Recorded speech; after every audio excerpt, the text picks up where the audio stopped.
محمد کے نقش قدم پر چل کے ذکر محمد والے محمد کرتے ہیں، یا اللہ انہیں کوئی غم نہ دے سوائے غم حسین۔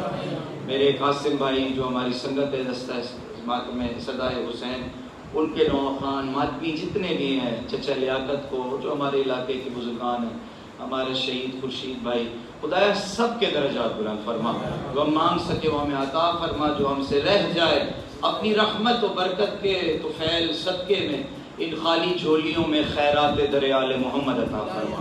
آپ سب اپنے اپنے گناہوں کی مغفرت، مجلس کی قبولیت کے لیے بآواز بلند صلوات پڑھ لیں۔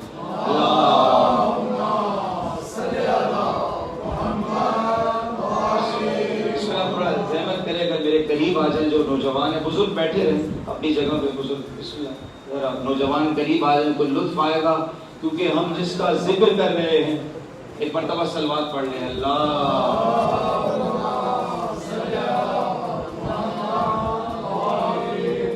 کیونکہ جس کا ذکر کر رہے ہیں اس کی محبت مومنین کو آپس میں جوڑ دیتی ہے۔ یہ کیسے ممکن ہے کہ علی کا ذکر بھی ہو، آل محمد کا ذکر بھی ہو اور دوریاں بھی ہوں؟ علی ایسی طاقت اور قوت کا نام ہے جو نبی کی امت کو آج بھی جوڑے ہوئے ہے۔ صرف علی نہیں، محرم کا معجزہ سنو، بزرگ بیٹھے ہیں، محرم کا معجزہ کیا ہے؟ معجزہ یہ ہے کہ اس میں امام حسین نے اسلام کو زندہ کیا۔ مجھے بولتے آئیے گا، کیونکہ اس ذکر میں گونگے بھی بول پڑتے ہیں، اس ذکر میں پتھر بھی بول پڑتے ہیں، اور جو یہاں بولتا ہے وہ قبر میں بھی بولتا ہے، حشر میں بولتا ہے۔ سلوات، ایک بآواز بلند سلوات پڑھ لیجیے۔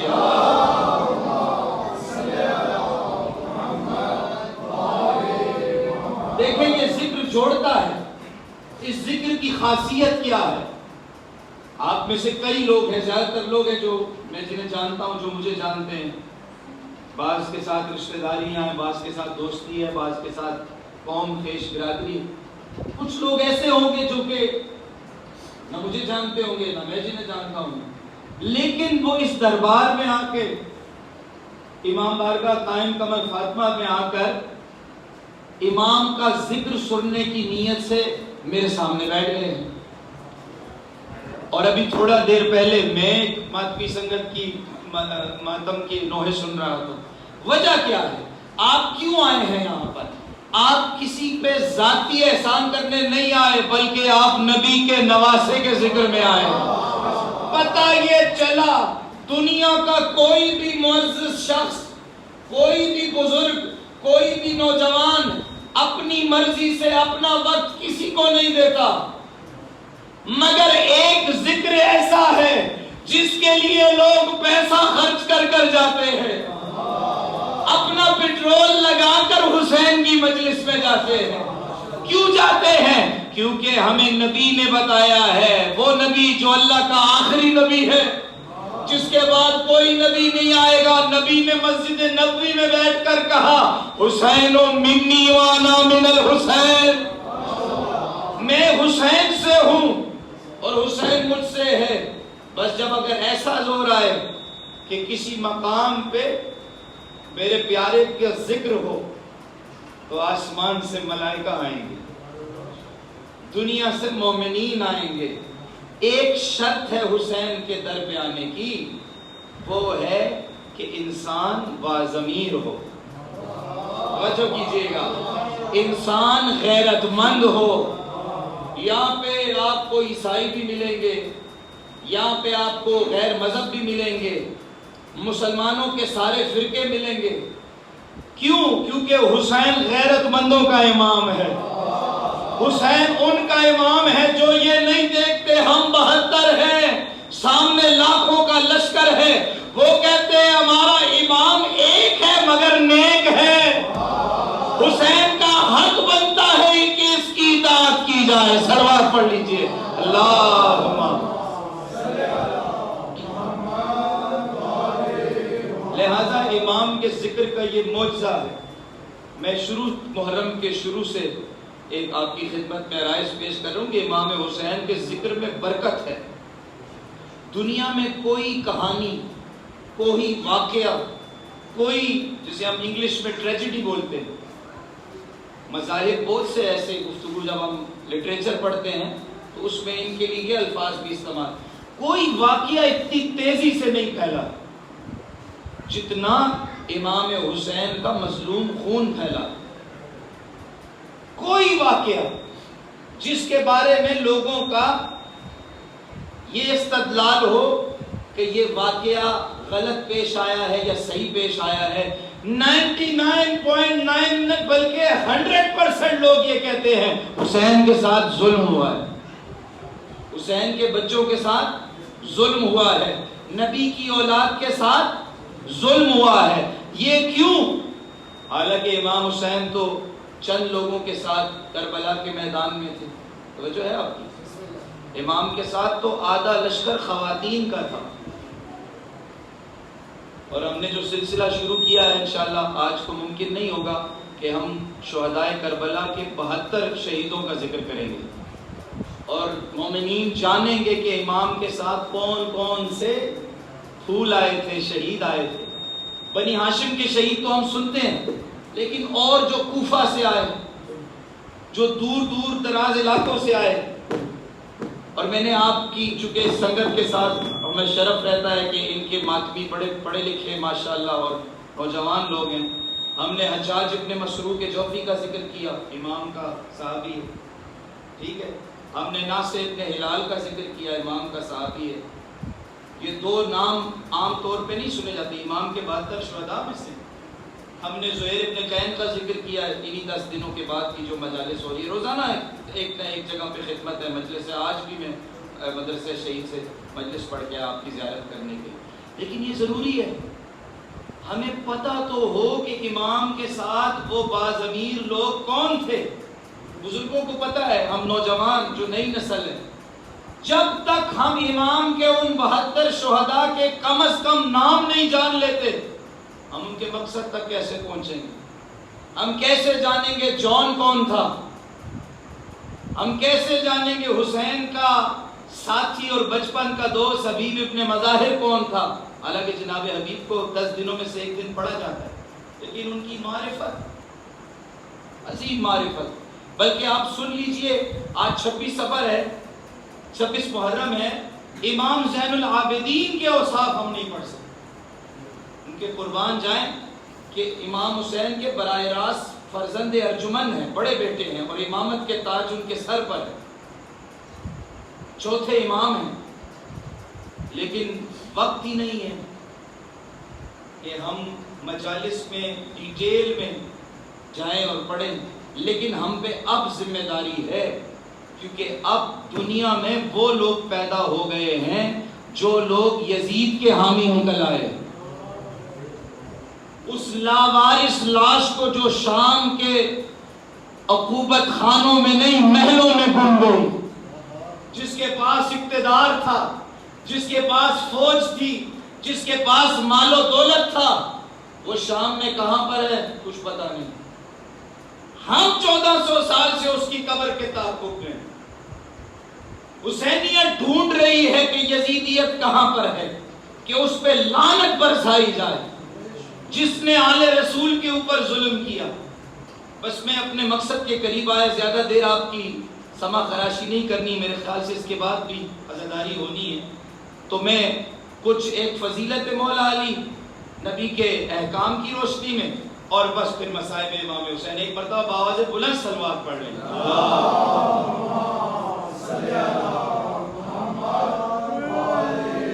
ہم اس لیے اپنی محفلوں میں ذکر محمد و آل محمد کرتے ہیں کیونکہ ہمیں حکم ہے نبی مکرم کا، اور ہم اور آپ حکم کے تابعدار ہیں. آمنا صدقنا، جو رسول اللہ نے فرمایا وہ سچ ہے، وہ ہم کریں گے. ہم پابند ہیں کیونکہ ہم نے لا الہ الا اللہ محمد رسول اللہ پڑھا. اب رسول اللہ نے فرمایا اللہ ایک ہے، صدقنا یا رسول اللہ. رسول اللہ نے فرمایا قیامت کا دن ہے، اللہ عادل ہے، میں اللہ کا آخری نبی ہوں، مجھ سے پہلے 1,24,000 نبی آئے، قرآن اللہ کی آخری کتاب ہے. بس غدیر کے میدان میں اللہ کے نبی 11 ہجری میں 10 ہجری میں اپنا آخری حج کر کر واپس آ رہے تھے. واحد حج کیا ہے نبی نے، ایک اور آخری. مکہ سے چلے، غدیر کے مقام پر آئے، قافلے والوں کو روکا اور ایک اعلان فرمایا، الیوم اکملت لکم دینکم واتممت علیکم نعمتی. اے لوگو، آج وہ دن ہے جس دن خدا نے دین کو کامل فرما دیا، اپنی نعمتیں تمام کر دی اور تمہارے لیے اسلام کو بہترین دین قرار دیا. بس نبی یہ کہہ رہے تھے کہ اگلا جملہ نبی نے کہا، دیکھو لوگو، میں تمہارے بیچ اپنا گراں قدر بھائی چھوڑے جا رہا ہوں. نبی نے علی کے دونوں ہاتھ بلند کیے اور کہا، من کنت مولاہ فہذا علی مولا. جس کا میں مولا ہوں اس کا علی مولا. بس مولا کا معنی کیا ہے؟ آقا ہے، سردار ہے. ایک بھائی نے، جس کو علی کی فضیلت ہضم نہیں ہوتی تھی، اس نے کہا، جی نبی نے تو کہا علی دوست ہے، ولی کا معنی، مولا کا معنی دوست ہوتا ہے، تو آپ سردار اور حاکم کیوں کہتے ہیں؟ جب نبی ہمارے دوست، جس کا نبی دوست اس کا علی دوست. اب دیکھیں، اللہ نبی کے ذریعے اعلان کروا رہا ہے کہ آپ اپنے برادر کو اپنا جانشین مقرر کریں، اپنی ولی عہدی دیں، اپنی سرداری دیں، اپنی حاکمیت دیں. اور یہ خدا کہہ رہا ہے. وہاں سے جواب میں آ رہا ہے کہ حاکمیت نہیں، سرداری نہیں، یہ تو دوست ہے. تو جو آپ بھی دوست ہو سکتے ہیں، ہر کوئی دوست ہو سکتا ہے. بس ان کے لیے جواب ہے، علی بک بھائی چونکہ قانون سمجھتے ہیں، ہمارے ہاں عربی میں ضروری ہے کہ جب کسی بچی کی اور کسی لڑکے کی شادی ہو، جو اس سے نہیں گزرے ہیں، خدا ان کے اس بارگاہ پہ ان کے لیے اچھے رشتے اور اچھا کف عطا فرمائے. جو لوگ مسکرا رہے ہیں یقیناً وہ خواہش رکھتے ہیں اللہ تعالیٰ اہل بیت کے صدقے میں ان غموں کے دنوں کے بعد ان کی حاجتیں پوری فرمائے. ایک سلوات پڑھے، اللہم صلی اللہ. عزیزان، وہاں پر ایک جملہ ہے کہ آپ نے بچی کے سرپرست اور ولی سے اجازت لینی. تمام اہل اسلام کے نزدیک اگر ولی کا مطلب دوست ہے، توجہ ہے آپ کی، تو پھر کیا آپ اپنی صاحبزادی کے، میں کیسے یہ جملہ منبر سے کہہ رہا ہوں، لہذا اس کا مطلب ہے کہ علی کے فضائل کو کم کرنے کے لیے یہ بات کھڑی گئی. لیکن علی کے فضائل کیسے ختم ہوں جسے شام کے منبر اور محراب نے درہم و دینار خرچ کر کے کم نہ کر سکا، وہ آج کا ملا کیسے ختم کر دے گا؟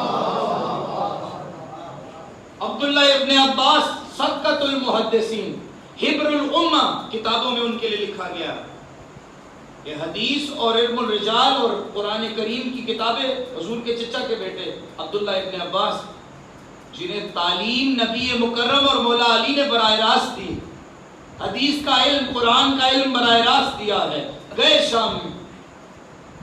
شام کے حاکم نے کہا، عبداللہ ابن عباس، آپ اتنی قرآن کی فضیلتیں بیان کرتے ہیں، اتنی حدیثیں بیان کرتے ہیں، کیا قرآن میں ہمارے اجداد یعنی بنو امیہ کے لیے کوئی فضیلت نازل نہیں ہوئی؟ آپ جب سے آئے ہوئے ہیں شام میں، آپ محمد و آل محمد کے فضائل بیان کر رہے ہیں، بنی ہاشم کے فضائل بیان کر رہے ہیں، قرآن کی صورتیں نکال کے لا رہے ہیں، قرآن کی آیتیں لے کر آ رہے ہیں. اے ابن عباس، منبر پہ بیٹھ جاؤ، کچھ ہمارے بڑوں کے بارے میں بھی کچھ کہو. حضرت عبداللہ ابن عباس کے قربان جاؤں، صدقۃ المحدثین ہیں، فرماتے ہیں، سونا امیر شام، میں ان کی فضیلت کیسے بیان کروں جو ساری زندگی نبی کے مخالف رہے ہیں. تمہارے بارے میں، تمہارے بزرگوں کے بارے میں قرآن میں کوئی فضیلت نازل نہیں ہوئی. اگر تو کہتا ہے تو میں وہ آیتیں پڑھتا ہوں جس میں تیرے بزرگوں کی مذمت نازل ہوئی ہے. درس گیا شام کا دربار. نہیں. کچھ لوگ آگے بڑھے گا، عبداللہ ابن عباس، مولا علی کی کوئی فضیلت بیان کرو.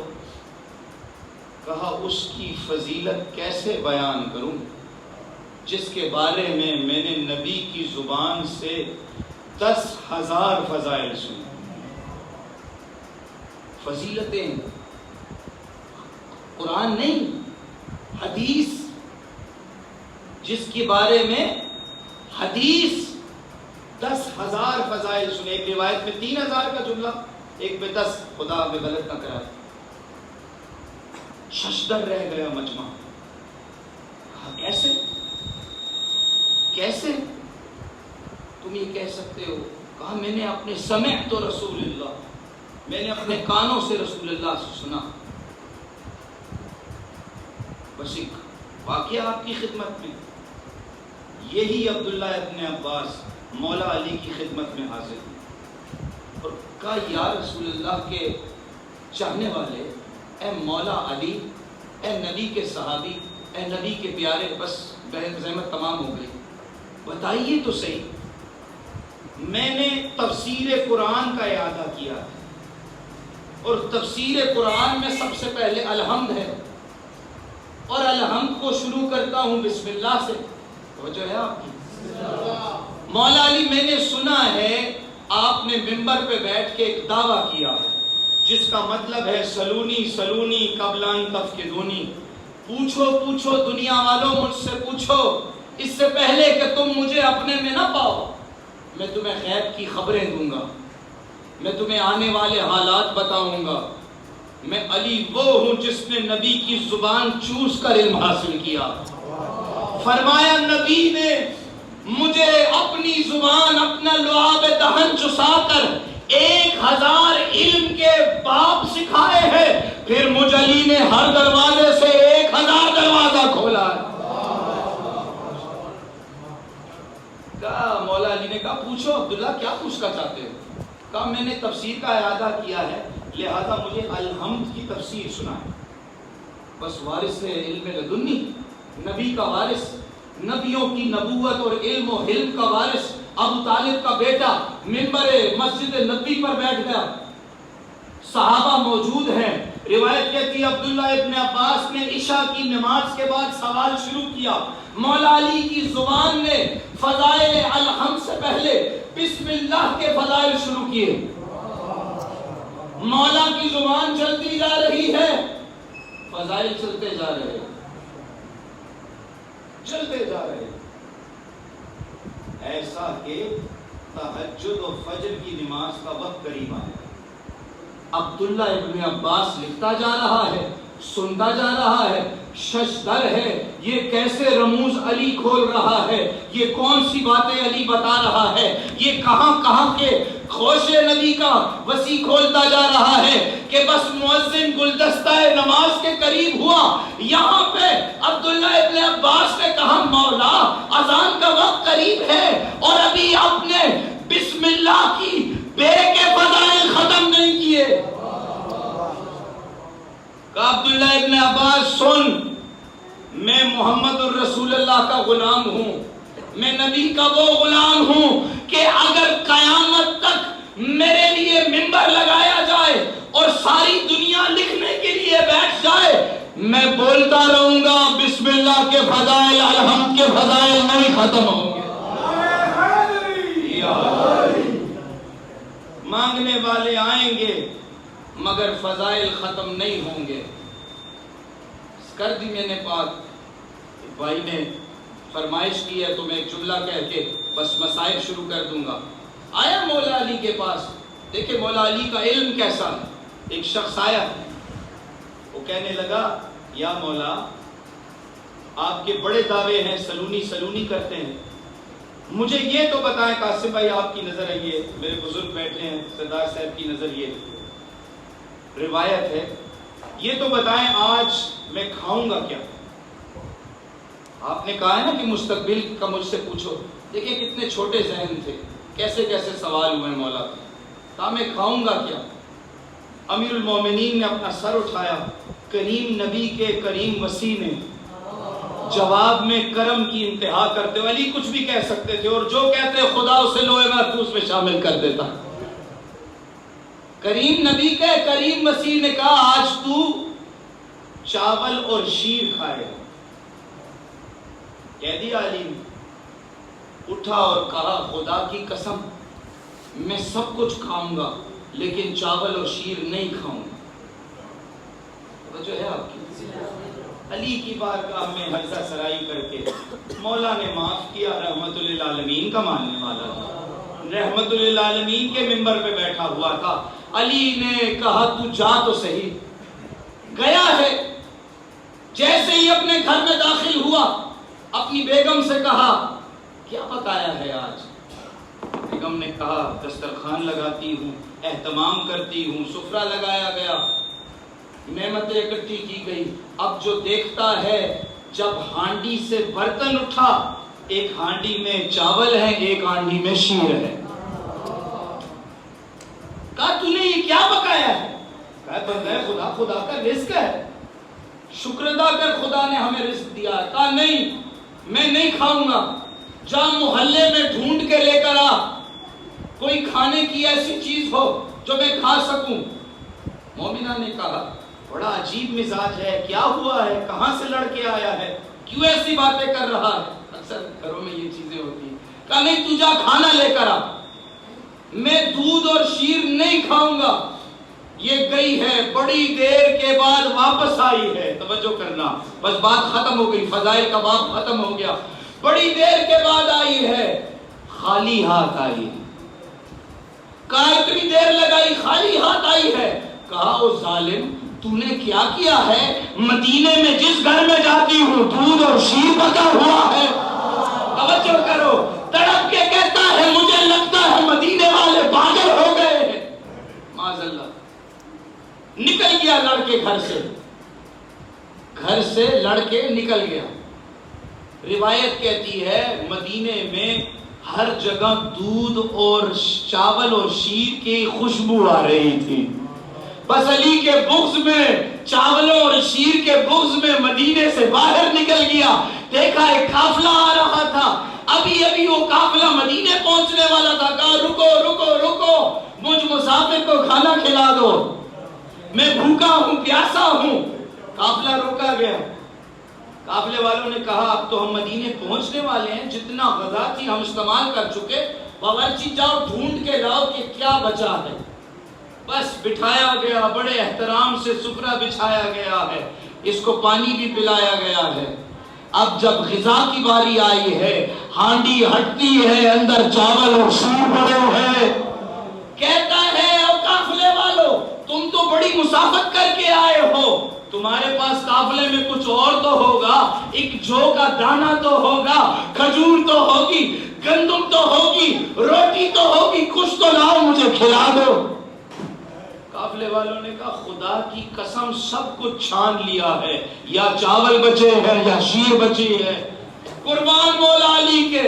اس نے کہا میں نہیں کھاؤں گا اور اٹھ کے چلا گیا۔ ہر میزبان عام میزبان نہیں ہوتا۔ قافلے والوں نے کہا ہم عرب کے اس قبیلے سے تعلق رکھتے ہیں جس قبیلے میں ایک مرتبہ مہمان دسترخوان پر بیٹھ جائے کھانا کھائے بغیر نہیں جانے دیتے۔ جو تاریخ کی کتابوں سے آپ کے لیے پیش کر رہا ہوں۔ کہا نہیں کھانا کھاؤ گے تم؟ کہا میں نہیں کھاؤں گا، بدتمیزی کی۔ بہرحال انہوں نے کھانا کھلایا مگر مار کے کھلایا۔ تاریخ میں لکھا ہے کتابوں میں کہ اسے خوب مارا اور مارنے کے بعد اسے کھانا کھلایا۔ اب خدا جانتا ہے کہ مار کھانے کے بعد کھانا کیسے کھاتے ہیں، مگر یہ دونوں چیزیں کھا کر جب واپس مدینے کی طرف جانے لگا تو مدینے کے دروازے پہ مدینۃ العلم کا باب علم کھڑا ہوا تھا، علم کے شہر کا دروازہ کھڑا ہوا تھا، مولا علی کھڑے تھے، یہ آ رہا تھا، علی مسکرا کے اس کو دیکھ رہے ہیں، کہہ رہے بندہ خدا کھانا کھا لیا؟ کہتا ہے میں نے نہیں کھایا۔ مولا نے جلالت سے مسکرا کے کہا اور مجھے پتا ہے تو نے کھانا بھی کھایا ہے، چاول اور شیر بھی کھائی ہے اور مار بھی کھائی ہے۔ کاش تو فائدے میں رہتا اگر علی کی بات مان لیتا۔ فخر کرو مسلمانوں، مومنوں، تمہیں خدا نے ایسا نبی اور نبی کا ایسا امام دیا، ایسا صحابی دیا ہے، ایسا صحابی کے نبی کی بارگاہ میں موجود ہو اور نبی اس کے فضائل بیان کر رہے ہو، اور جب نکلیں اور صحابہ پوچھیں علی آپ کو تو نبی اتنا چاہتے ہیں، اور نبی کہیں انا عبد عبید من احمد، میں تو محمد کے غلاموں میں سے غلام قربان۔ جب غلامی کا دعویٰ علی کر لے تو ہم کہاں کریں؟ جس نبی کی نبوت اتنی عظیم ہو، بس اس علی کے گھرانے کو کربلا میں ذبح کیا گیا، اس نبی کے وسیع کے گھرانے کو۔ میرے نبی، اللہ کے نبی مدینے کی گلیوں میں امام حسین کو اپنے شانوں پر بٹھا کر پھراتے تھے۔ او صحابہ، او مدینے والوں، پہچانو یہ میرا نواسا حسین ہے، دیکھو جو اس سے جنگ کرے گا وہ مجھ سے جنگ کرے گا، جو اس سے پیار کرے گا وہ مجھ سے پیار کرے گا۔ دنیا کو نبی بتا رہے تھے، نبی کسی واقعے کا انتظار۔ 3 دن کا بھوکا اور پیاسا اس میدان میں ذبح کیا جائے گا جس کی زمین خاردار ہوگی، جہاں پہ دھوپ کا راج ہوگا، جہاں پہ گرمی ہوگی، جہاں پہ پیاس کا غلبہ ہوگا۔ بس نبی کتاب سے پیش کر رہا ہوں، فرماتے ہیں امام حسین نے 2 شہیدوں کی لانے کی جگہ نہیں ہے، وہ رقاصائیں واپس آئی کا یزید یہ اپنے پیسے لے لے، ہم ناچنے والی ضرور ہے مگر ایسے ماحول میں ہم نہیں ناچ سکتے۔